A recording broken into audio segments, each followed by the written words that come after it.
Hello everyone, I am working on a client's project and I thought I would quickly record this video to show you how I'm doing welt pockets now so that there are no raw zipper edges in the inside of the pocket, and you also don't have to use a facing. So with this method you're going to need your double-sided tape or your iron. I'm using autotex waterproof canvas in mine, so double-sided tape works really well. As well as a bone folder or a stylus tool like the ones used in nail art, because you're going to want to score if you're using the autotex. If you're using cotton fabric and an iron, you can fold it over and iron it. But I've already trimmed and cut into my corners here on both pieces. So this is my main panel and this is the rear pocket panel. So one thing that's really cool about this too is I can sew my zipper facing on the exterior part before I even put my zipper in. Before I can get it prepped and ready to go. So I've already used my bone folder and my straight edge to score right along those lines, with the exception of here on the end. So I've drawn my lines on there and I'm just going to use some pressure there so that it folds on that line. This works really well with the waterproof canvas. It just creates just a little, it doesn't perforate it. Careful not to do this on your vinyl though, because a bone folder like this with the metal, this is an old Cricut one, it will perforate your vinyl. So now I'm going to start with the main panel piece. Peel off my backing, turn it around so I can fold it forward toward me. Now I'm just going to fold it right on that line.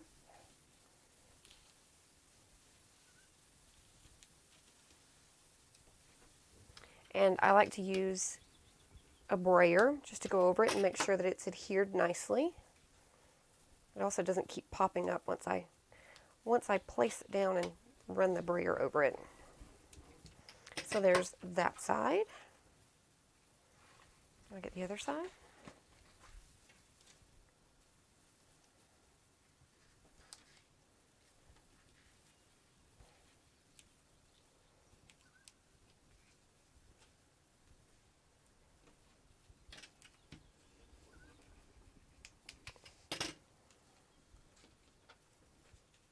And you could create a welt pocket like this without a zipper at all. Do like a welt slip pocket. Welt style slip pocket, is that what it would be called? I don't know. It's the only thing about being self-taught is you don't always learn all of those little technical terms. But it's never too late to learn, that's for sure. So then there's that already folded in and ready to stitch on. Now I can take this piece and center it over there and sew around the outer edge. So I'm going to put some double-sided tape on this, and I've already used edge paint on this before sewing. It just makes it so much easier. Double-sided tape. My countertop is a mess because I'm working on this project, so this isn't likely to be edited very much, if at all.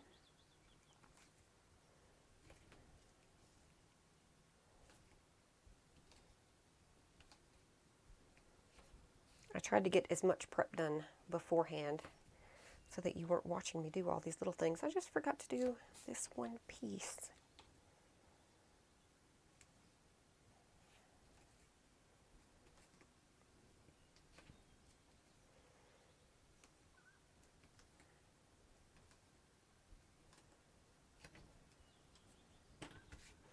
I'm going to run my brayer over it just to make sure all those little bits of tape are adhered down, and then I can peel off the backing and then we'll center that over the opening that I just created on the main panel.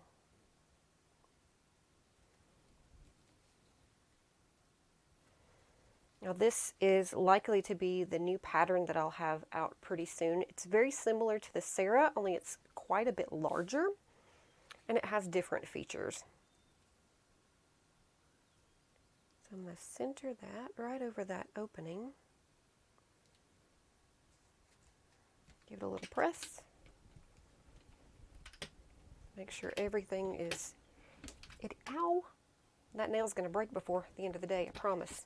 Okay, so I'm going to go over to the machine and sew at 1/8 of an inch around the outer edge of this.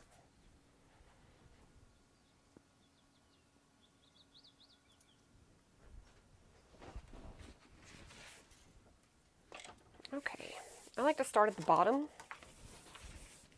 You can backstitch or not backstitch, however you like.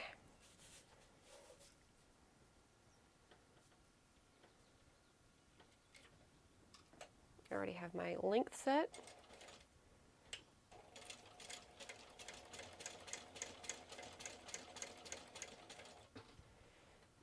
I'm the weirdo that likes to hand crank the corners or the curves, just because I don't trust myself to go quickly around them without making a mistake. Especially considering this is a client's bag. I want it to be just right. And the exterior material of this bag, I can't get any more, so, you know, mistakes would be bad, on the exterior part at least. I even did a post in Facebook groups like, hey, has anybody got any of this that I can buy? Because the client wants this material and the supplier can't get it anymore. Had a bunch of people like the post, but nobody bit. Nobody was like, yeah, I got it. I'll charge you $20 for what would normally cost you $10. I don't care, because the client wants it.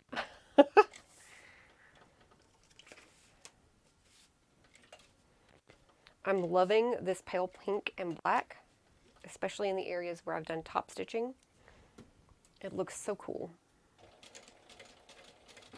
The contrast is really nice.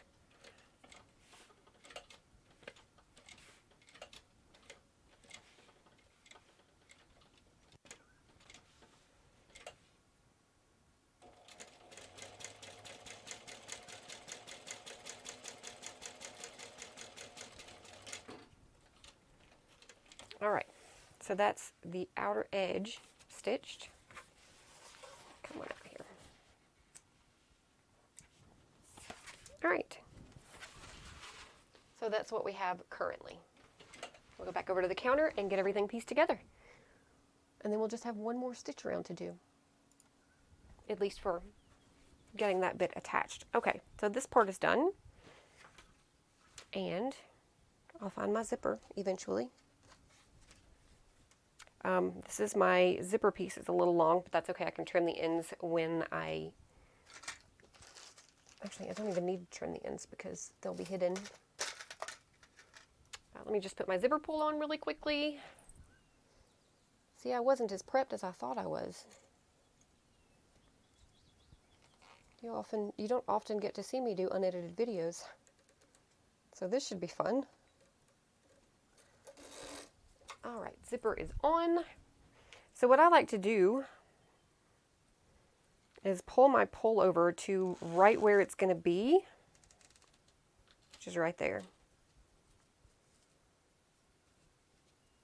When the zipper is closed. That way, when I'm putting my double-sided tape or when I'm attaching it, I don't have to worry about that little lump right there. Because, you know, that lump happens. So, let's go ahead and prep this pocket. Or this panel of the pocket.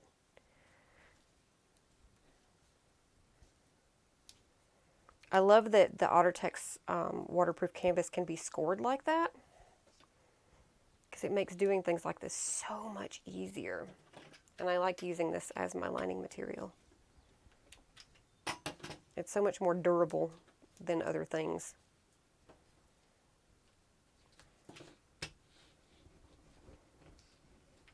There we go. Other side.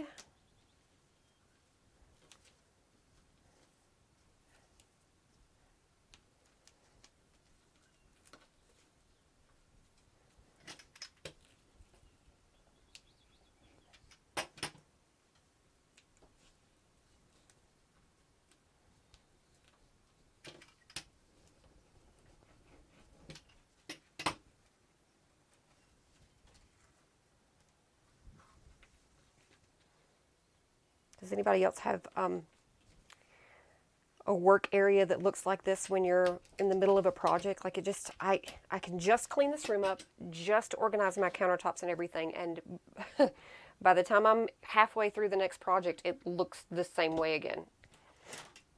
Okay, so I'm going to need to do double-sided adhesive on the back of both of these pieces. Actually, the front of this one, the back of the other one. Nope, I was right to start with the back of both pieces.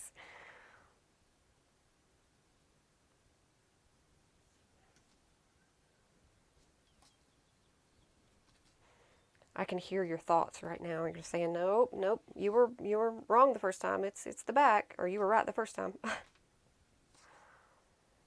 It's one of those days. Okay, so I'm not going to worry about the little end there. And I like to put the double-sided adhesive on my fabric rather than on my zipper. You could do it either way though. I just find the fabric itself to be more structured, and it's not going to wiggle around as much on you. It's very easy because of the nature of the zipper tape for it to get wonky and wavy on the edges, and we don't want a wonky zipper, do we? Okay, so first things first, I'm going to attach the zipper to this piece. So I'm going to run my brayer over this just to make sure that it's stuck down, because I did discover that this particular brand of waterproof canvas that I've started using is not as forgiving as the other brand that I was using. Like, it doesn't stick to, my double-sided tape doesn't stick to this as well as the other stuff. So I'm going to start down here where my zipper is and center it.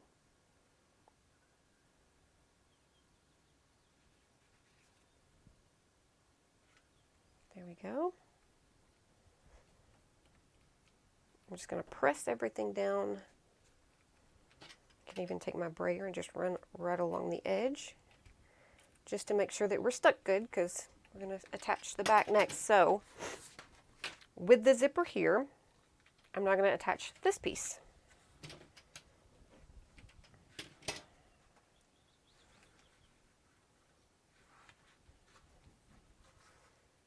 Making sure that it's centered and that my pull is right there against the edge.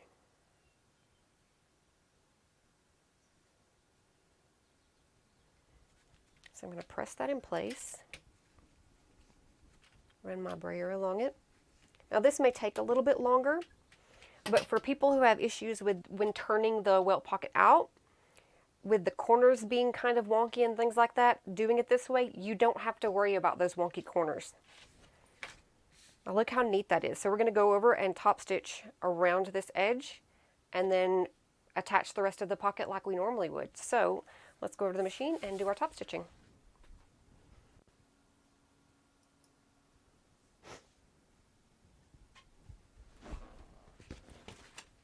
So again, I like to start at the bottom of the pocket.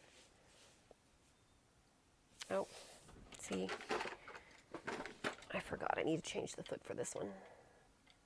Some of my zippers I don't have to change the foot for, like the recessed panel on the Sarah. This bag also has a recessed panel. Words are hard.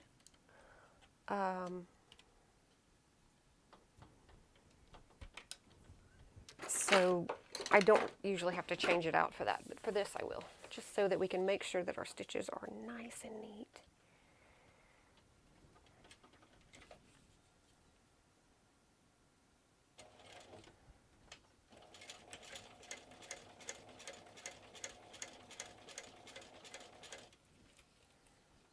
Make sure that pull is out of the way. One half more.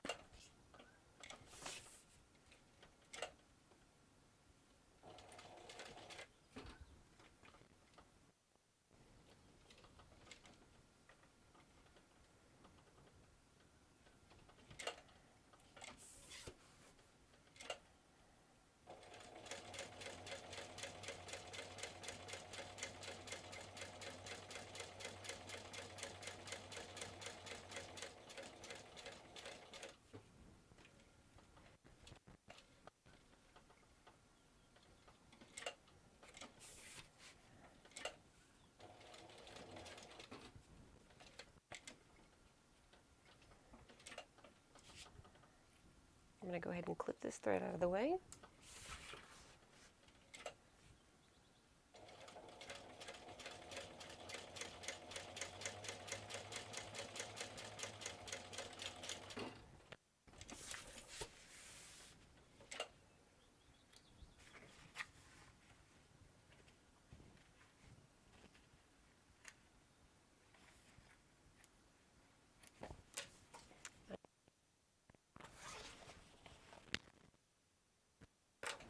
Go over to the counter really quickly and I'll show you how this works out.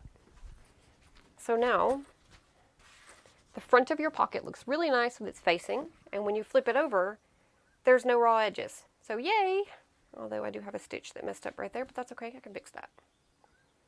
So the raw edge is now between your pocket lining and your interior panel. I'm going to trim this away a little bit just so that it's not, and I will heat seal those edges, but I just don't want it in the side seam of my pocket.